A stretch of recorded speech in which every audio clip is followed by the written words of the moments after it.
अस्सलाम वालेकुम जी। Jawad Hafeez, stock market expert, life and business coach, आपके साथ एक नई वीडियो में। सर आज मैं बात करना चाहूँगा फिर दोबारा बाकू के ऊपर। बाकू में एक साहब जो हैं वो बिल्कुल पागलों की तरह हर रोज़ मैसेज बना रहे हैं। उनको बाकू का डाकू भी मैं कहता हूँ। जो रोज़ मैसेजेस कर रहे हैं कि जी $10,000 दे दें, $1,000 दे दें, $4,000 दे दें, $10 दे दें। और उनकी अपनी वीडियो में ही एक बात बड़े काम की उनके मुंह से निकल गई कि जो प्राइवेट लिमिटेड कंपनियां बनाएंगे उसकी लायबिलिटी $1 होगी। जो बाकू में है, जो उनकी अपनी कंपनी भी $1 ही है। वो अपने आप को बेशक इंटरनेशनल ग्रुप कर लें, मेंटोर ग्रुप कर लें, कोई भी नाम अपने साथ मोटे मोटे लगा लें, लिमिटेड लायबिलिटी कंपनी की $1 लायबिलिटी का मतलब है कि अगर कंपनी कोलैप्स कर जाती है, कंपनी लिक्विडेट हो जाती है, तो आपको $1 मिलेगा सिर्फ। और वो भी $1 अगर 100 बंदे हैं तो 1 सेंट मिलेगा। उसमें वो ये होता है जितने केसेस हों। तो वो वहां पे आपको वो जो है कभी चकारश दिखाते हैं और कभी कोई चीज दिखाते हैं और कभी जमीन दिखाते हैं। देखें, आपको एक फॉरेन लैंड के अंदर जरूरत नहीं है पाकिस्तान से बैठ के अपना पैसा हैज करने की। आप यहां से उनको अगर पैसा देंगे, और वो पहली बात तो आप मनी लॉन्ड्रिंग कर रहे हैं, इलीगल काम है, वो आपको नहीं करना चाहिए। पाकिस्तान में पैसे उनको नहीं देने चाहिए। दूसरी बात यह है कि आपने जब बिजनेस करना है, हम जो बार बार आपको बता रहे हैं, we are business consultants, JF Consultants.net। उसके ऊपर आप जाएं, हमारी आप प्रोफाइल्स देखें, मेरी और फराज यूसुफ साहब की, और 50 के करीब कंसल्टेंट्स हमारे साथ और एसोसिएटेड हैं। आप बैंक में अपना पैसा अपने नाम पे रखें, 10% तो आपको रिटर्न बैंक दे रहा है। आपने लेनी है ले, नहीं लेनी है तो कोई मसला नहीं है, लेकिन उस रिटर्न के साथ आपके पास लिक्विड फॉर्म में पैसा है। आप उस मुल्क को अच्छी तरह समझें, एक नई जगह है, वहां पे काम करना सीखें। इस तरह के किसी नुसरबाज के आप काबू चढ़ जाएंगे तो वो आपको ट्रैप कर लेगा। देखिए, अगर आपकी नहीं भी बात बनती तो आप अपना पैसा बैंक से विड्रॉ करके उसको ट्रांसफर कर सकते हैं वापस अपने मुल्क, या उसको साथ लेके आप वापस आ सकते हैं। आप अगर आपको वहां पे नहीं समझ में आती, लेकिन वहां पे ट्रिमेंडस अपॉर्चुनिटीज हैं। अब बात यह है कि हम लोग कंसल्टेंट लोग हैं, हम हर डिटेल लोगों को बताते हैं, लेकिन ऑब्वियसली वी चार्ज फी। हम उसकी तरह को मुफ्त तो नहीं लोगों को बता सकते ना, कि खड़े होकर रोज एक कहानी सुना दें कि $100 दे दो, $10 दे दो, $50 दे दो, $1,000 दे दो, कुछ भी दे दो। उसके बाद वो कहता है हर वक्त कि जी दुनिया के अंदर जो है जगह खत्म होने वाली है और ज़मीनें खत्म हो जाएंगी। ऐसा कुछ नहीं है। प्रॉपर्टी आप देखें, कनाडा में प्रॉपर्टी गिरी है, अमेरिका में प्रॉपर्टी गिरी है, और 2023 में गिरी हैं। ये नहीं है ऐसा कि ये कोई पुरानी बातें कर रहा हूँ। दुबई में प्रॉपर्टी कई बार गिर चुकी है, कई बार चढ़ चुकी है। फराज यूसुफ साहब ने खुद एक प्रॉपर्टी खरीदी थी, जो इन्हें जब जरूरत पड़ी तो इन्हें 50% पे बेचनी पड़ी दुबई में। वो उस पर जो है मेरे पास उनकी सारी फिगर्स और सारा डेटा मौजूद है। बहुत कम लोग हैं दुनिया में जो प्रॉपर्टी से पैसा बनाकर निकलते हैं, क्योंकि प्रॉपर्टी उन लोगों के लिए तो ठीक है जिनके पास करोड़ों अरबों रुपए की इनकम आ रही है। वो उसको खरीद लेते हैं, कभी ना कभी उसमें राइस भी आ जाता है, कोई थोड़ा बहुत रेंट भी मिल जाता है। नॉर्मली रेंटल्स जो हैं पाकिस्तान में, तो अब रेंटल 3% 4% के करीब रह गए हैं। प्रॉपर्टी टैक्स जो है उसमें इजाफा हो रहा है। तो ये जितने भी प्रॉपर्टी वाले हैं, आप देखें ये टाउन्स लगे हुए हैं, उनके साथ आप जाकर पता करें बैरिया टाउन कराची में रेट क्या था और आज रेट क्या है। आप जाएं DHA मुल्तान में रेट क्या था, आज रेट क्या है, खुद चेक करें। 50% तक प्रॉपर्टी गिरी है, 15% से ऊपर एवरेज प्रॉपर्टी गिरी है 2024 में। ये बिजनेस रिकॉर्डर के अंदर छपा हुआ है, न्यूज़ में छपा हुआ है, न्यूज़ की कवरेज के अंदर छपा हुआ है, प्रिंटेड। आपके पास ये है कि एसेट क्लास माइनस गई है प्रॉपर्टी। अपनी जब आपको इंटरेस्ट 22% मिल रहा है, 25% मिल रहा है, 20% मिल रहा है, तो आपने एक्चुअली लॉस, अगर 15% गिरी है तो आपने 35% का लॉस किया है। लेकिन एक्चुअली में 50% तक सर्टेन एरियाज के अंदर प्रॉपर्टी गिरी है। फिर उनका तो छोड़ दें, वो जिन्होंने फाइलें ली हुई हैं। मेरे साथ रोज एक ओवरसीज पाकिस्तानी जो है उसका सेशन होता है, और वो बर्बाद हो गया है। उसने वहां पे दिन रात मेहनत करके 10 12 15 करोड़ रुपया जो इकट्ठा किया था, वो उसने फजूल किस्म की प्रॉपर्टीज के अंदर लगा दिया है। और अब उससे उसको कोई रिटर्न, यानी ना वो प्रॉपर्टियां बिकनी है, ना वो उसे कभी हैंड ओवर होनी है। डेवलपर उसे कहानियां सुनाता रहेगा। आप गाड़ी पकड़े, आप अपने जिस लाहौर कराची इस्लामाबाद में रहते, कंक्रीट के जंगल खड़े किए हुए हैं। इनके पास फिनिश करने के पैसे नहीं है। बिल्डर्स के पास, बिल्डर चलता था, बिल्डर खेलता था इन्वेस्टर के पैसे पे, कि वो झूठे ख्वाब दिखा के, इन्वेस्टर को कभी कोई खास बचत नहीं हुई, लेकिन कम से कम बिल्डर को बचत हो रही थी। वो आप बुकिंग करता था, आपके पैसे से चीज बनाता था, अपनी चीज को पहले कैश में बेचता था, उससे थोड़ा थोड़ा करके वो बिल्डिंग मुकम्मल करता था। बिल्डर को पैसा बचा है जिन्होंने इन उल्टे पुल्टे कामों में लगाए हैं। ना वो रेंट पे चढ़ती हैं प्रॉपर्टियां, इतनी महंगी प्रॉपर्टी है। और उसके रेंट कितनी है, 40,000 50,000। फर्निश्ड फ्लैट अभी मेरे दोस्त ने लिया है बैरिया टाउन के अंदर, और बड़ा वो जिसे आप कहते हैं कि वो जो आईफिल टावर के करीब है, वो फर्निश फ्लैट है, 2 रूम अपार्टमेंट है, बेडरूम अलहदा है और सिटिंग एरिया अलहदा है। उसने अपने ऑफिस के लिए लेना था। उसकी 50,000 रुपया टोटल रेंटल वैल्यू, एसी लगे हुए हैं, दो दो एसी लगे हुए हैं, टीवी लगा हुआ है। तो प्रॉपर्टीज किराए पे भी नहीं चढ़ रही हैं। आप देखिए कमर्शियल प्रॉपर्टीज को चढ़ाना बड़ा मुश्किल हुआ हुआ है। तो आप एक बार प्रॉपर्टी में अगर पैसा अपना डाल के फंस जाएंगे, या किसी हाफ कुक्ड प्रॉपर्टी में डाल लेंगे कि आधे लेवल के ऊपर डेवलप ही नहीं हो रही है वो, तो जब तक आपको वो पैसा केस मुकदमे करके या तो मिलेगा ही नहीं, मिलेगा भी तो उसकी वैल्यू 5-10% रह गई होगी। तो ये तब तक प्रॉपर्टी का काम तेज चल रहा था जब तक इसके अंदर, इधर पाकिस्तान के अंदर भी हराम का पैसा, करप्शन का पैसा, जुए का पैसा, अनडॉक्यूमेंटेड पैसा, रिश्वत का पैसा, वो आज भी खोल दे गवर्नमेंट तो आज भी प्रॉपर्टी चलने लगेगी।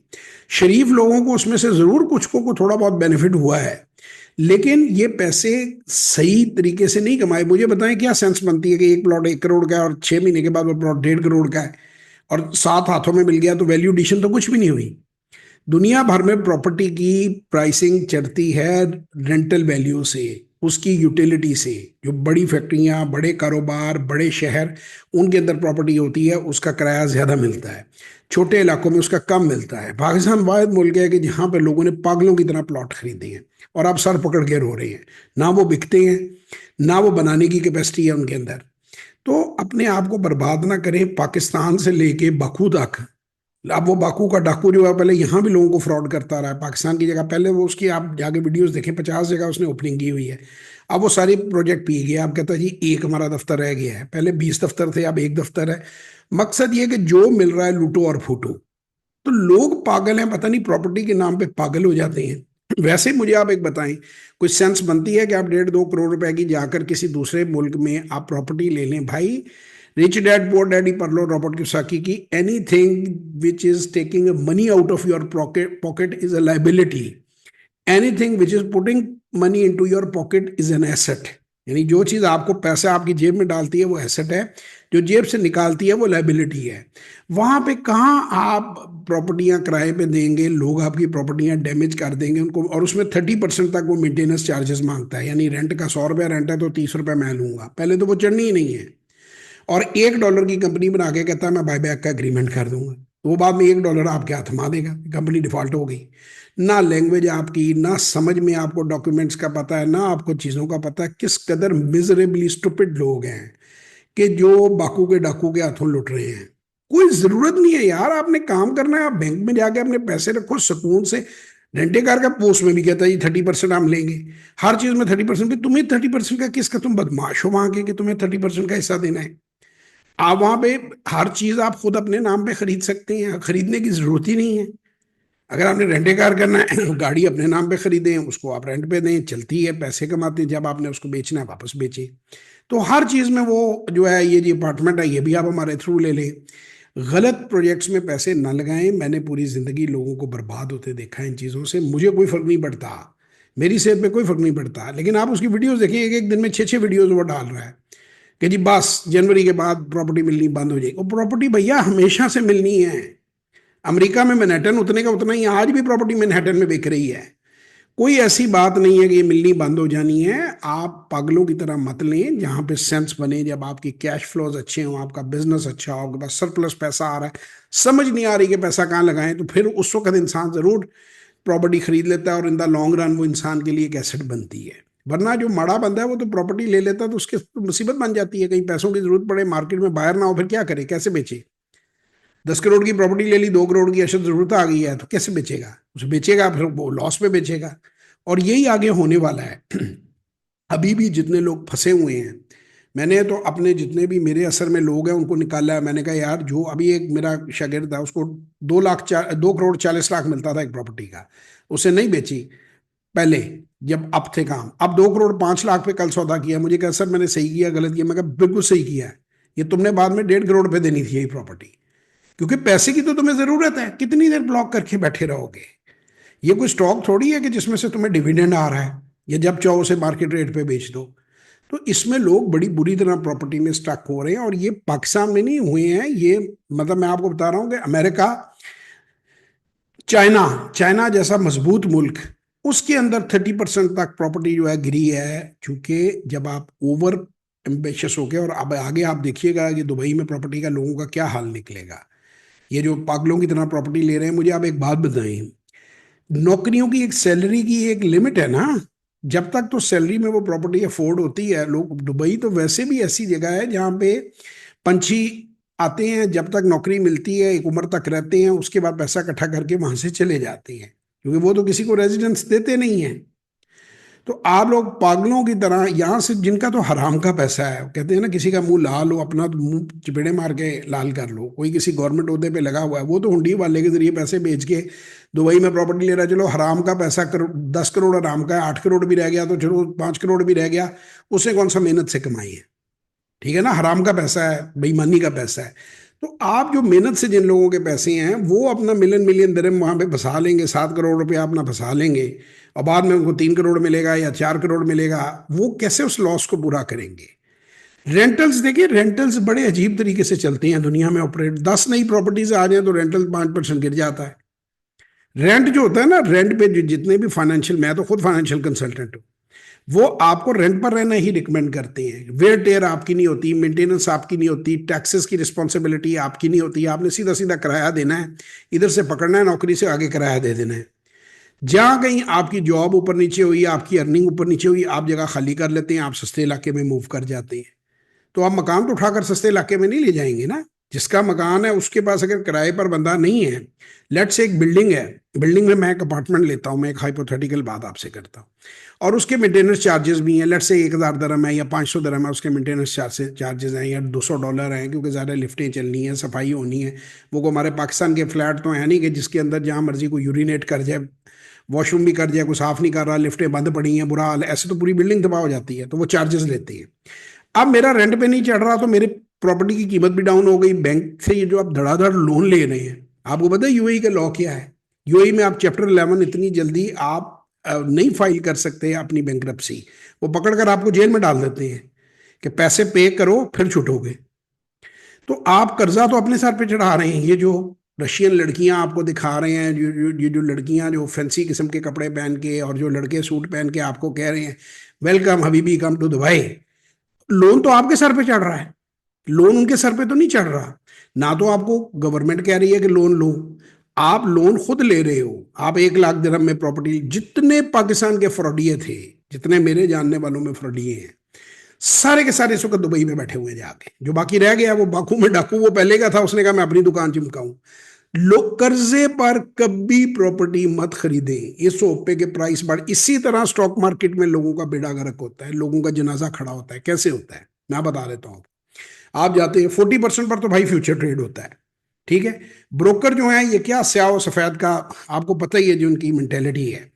ये लोगों को कहते हैं लो जी 20% आप 10 टाइम्स काम कर लो, आप 8 टाइम्स काम कर लो। अब 10% पे लोअर लॉक लगता है। लेट से मैं 10% हाइपोथेटिकल बात कर रहा हूं कि मैंने जनाब 1 करोड़ मेरे पास था, मैंने मार्केट से 10 करोड़ की पोजीशन उठा ली, ठीक है ना। 1 करोड़ मेरा है, 9 करोड़ मैंने बाजार से उठाया हुआ सूद के ऊपर ब्रोकर के जरूर। 10% मार्केट गिरी, मेरा करोड़ वॉश आउट हो गया। ब्रोकर ने मुझे मार्जिन कॉल दे देनी है, मैं एज यूजुअल पाकिस्तानियों के ट्रिक्स क्या होते हैं, फोन बंद कर दिया, उसे माल मार्केट में बेच देना है। अब मैंने क्या देखा कि एक दिन 10% गिरी, अगले दिन 10% चढ़ गई, मैं वाइप आउट हो गया। या 10 या 15% गिरी 2 3 4 5 दिन में, और उसके बाद चढ़ी, मेरे पैसे सारे उड़ गए, मैं तो सड़क पे आ गया। तो लोग बर्बाद प्रॉपर्टी में भी ऐसे ही होते हैं, स्टॉक मार्केट में भी ऐसे ही होते हैं, लेवरेजिंग पे। अब इसके मुकाबले में एक अच्छी कंपनी है, सॉलिड कंपनी है, डिविडेंड पेइंग स्टॉक है, लेट्स से कि एक्स एक्स 20% तक कंपनियां डिविडेंड देती हैं। 12 14 15% तो बात ही कोई नहीं है। अब 15% मुझे कंपनी देती है, 100 रुपए का मैंने करोड़ रुपया लगाया, मार्केट डाउन हो, कोई हादसा हो गया, जैसे बेनजीर साहिबा की असैसिनेशन हुई थी, मार्केट 10% नीचे आ गई, 15% नीचे आ गई, 20% नीचे आ गई, मेरा अपना पैसा लगा हुआ है, मैंने वर्किंग करके लॉन्ग टर्म देखा हुआ है, कंपनी ठीक है, क्वार्टरली रिपोर्ट्स ठीक है, वैल्यूएशन ठीक है, मैं कहता हूँ जी आ जाए, मेरे पास पैसे हैं, मैंने और खरीद लिए, मैं लेके बैठ गया हूँ, मैं कहा पड़े नहीं। अल्टीमेटली 2 महीने नहीं तो 4 महीने, 4 महीने नहीं तो 6 महीने में मार्केट ने अप जाना ही जाना है, क्योंकि उसमें सॉलिड उसके अंदर मवाद है, ठीक है ना। वो जैसे ही मेरा वो 100 वाला 110 पे जाएगा, इधर से मैंने उससे 15-20 रुपए डिविडेंड के भी 25 रुपए पकड़े, 10 रुपए 15 रुपए का मैंने प्रॉफिट पकड़ा, 6 महीने में मैं 40% के ऊपर मैं जो है पोजीशन एग्जिट कर गया। मैं लॉस में कभी नहीं हो सकता। अगर और वही आप सोना भी खरीद लेंगे लेवरेज, 10% 15% मार्केट गिरेगी, आपकी पोजीशन लिक्विडेट हो जाएगी। तो जब तक लालची जिंदा है, ठग भूखा नहीं मरता। अब बाकू का लालची भी लालच है आपको देखे ना, ब्रोकरेज में लालची, ई कॉमर्स में लालची, हर जगह। आप जब लालच करेंगे, आप बिजनेस नहीं करना चाहते, आप चाहते हैं कैसीनो में जुआ खेलना, तो जुए में तो फिर जुआ तो किसी का ना हुआ, 3 बार जीतेंगे, एक ही बार आप इतनी बड़ी रकम हारेंगे कि आप फारग हो जाएंगे। तो ये जितने भी लोग आपको मुफ्त टिपें स्टॉक मार्केट में बांट रहे हैं, जितने भी लोग अपने पल्ले से कर्जा दे के आपको घर बेच रहे हैं, जितने भी बंदे आपको किस्तों में चीजें दे रहे हैं, बिल्कुल ना खरीदें, आप तबाह बर्बाद होंगे, कुछ भी नहीं होगा। ये वही कहानी है जो हजारों बार दोहराई जा चुकी है। आगे मर्जी आपकी है, आप बाकू में प्रॉपर्टी लें भाई। $1000 वाले एक बंदे का क्या काम यार, बाकू से $10,000 दे दें, $5000, वहां पे मिनिमम $30,000, 1 करोड़। आप एक भी तब करें जब आपके पास 1 करोड़ 10 लाख हो। टिकटें भी तो लेनी है ना, जाके डिपॉजिट भी देना है, जाना है, टिकट लेके वहां पे जाना है, रोटी खानी है, कुछ चीज करनी है। उसके बाद वहां पे बिजनेस वीजा आपने लेना है, एक प्रॉपर स्ट्रेटजी के साथ जाएं, एक प्रॉपर बिजनेस प्लान के साथ जाएं। भाजी प्रॉपर्टी ले लो, ये डबल हो जाएगी, ये ट्रिपल हो जाएगी। $1 पे खुद उसकी अपनी वीडियो चोर की आप देखें, खुद बता रहा है कि $1 पे कंपनी बन जाती है, जिसके ऊपर जमीन अलॉट हो जाती है। और बाद में जब आप बनाएंगे तो हम आपको वो करेंगे, उसकी अपनी वीडियो है, कल परसों उसने अपनी वीडियो अपलोड की है। तो आपको बता रहा है कि मैं आपके साथ फ्रॉड कर रहा हूं, आप फिर जो है बेवकूफ अगर बने तो। और ये नहीं है कि मैं बाकू के डाकू को क्या कहूँ, दुबई में भी यही कुछ हो रहा है, इधर भी यही कुछ हो रहा है। अब आप दुबई में कहते हैं कि जी दुबई के अंदर जी वहां पे बड़े अच्छे सिस्टम, भाई गवर्नमेंट ने तो सिस्टम बनाए, गवर्नमेंट कह रही है कर्जा लो। आप 10 टाइम्स जो कर्जा ले रहे हो, जो आपने अगले 10 साल में 15 साल में उधारना है, वो गोल्डन वीजा आपने गले में डालना है, उसका क्या करना है यार। वो तो मुसीबत पड़ जाएगी आपको। कर्जा तो आपने उठाया है ना, उसे आपने चुकाना है। 2008 का इकोनॉमिक मेल्टडाउन अभी कोई इतनी पुरानी बात नहीं है, आप देख लीजिए क्या हाल हुआ था। वहां भी अमेरिका में ऐसे ही था कि कर्जे पे लोगों ने धड़ाधड़, उन्हें प्रॉपर्टी $1 मिलियन की प्रॉपर्टी 1.5 हो रही है, कल 1.8 हो रही है, कल 1.7 हो रही है। इसी तरह स्टॉक मार्केट में जो लोग कर्जे उठाते हैं, जो सोचे समझे बगैर अपने पैसे को डालते हैं, बाद में वो सर पकड़ के रोते हैं। सो फाइनेंशियल मैनेजमेंट एक सब्जेक्ट है मेरा भाई, उसको समझो, उसको किसी एक्सपर्ट के साथ डिस्कस करो, छोटा स्टार्ट लो, पहले उस चीज को अच्छी तरह अंडरस्टैंड करो, फिर एक्सपेंड करो। इसी तरह प्रॉपर्टी से परहेज करें। ये आप लोग वो जो, तो मैंने वही बताया ना, जिनका तो करप्शन का पैसा, उनको तो फर्क कोई नहीं पड़ता। तो वो कहते हैं ना, चोरी दा माल तो डांगा ने घास। आप पूरी पूरी जिंदगी दुबई में गल्फ में पैसे कमा गए, तो एंड पे वो पैसे यहाँ प्रॉपर्टी में फंसा लेते हैं, और जब वहां से 50-60 साल की उम्र में रिटायर होके आते हैं, तो फिर यहाँ पे आप धक्के खाते हैं, आपके पास पैसे कोई नहीं होते, बीवी बच्चे भी आपसे मुंह मोड़ लेते हैं कि उनको अच्छा खर्चा लेने की आदत पड़ी होती है, रिश्तेदार आपसे कनी कतराने लगते हैं। वो कहते हैं हमारे घर भी ना हो मिलने, पहले तो तुम आते थे परफ्यूम लेके आते थे, अब तुम उठा के आ जाते हो, उल्टा चाय हलवा खा के जाते हो।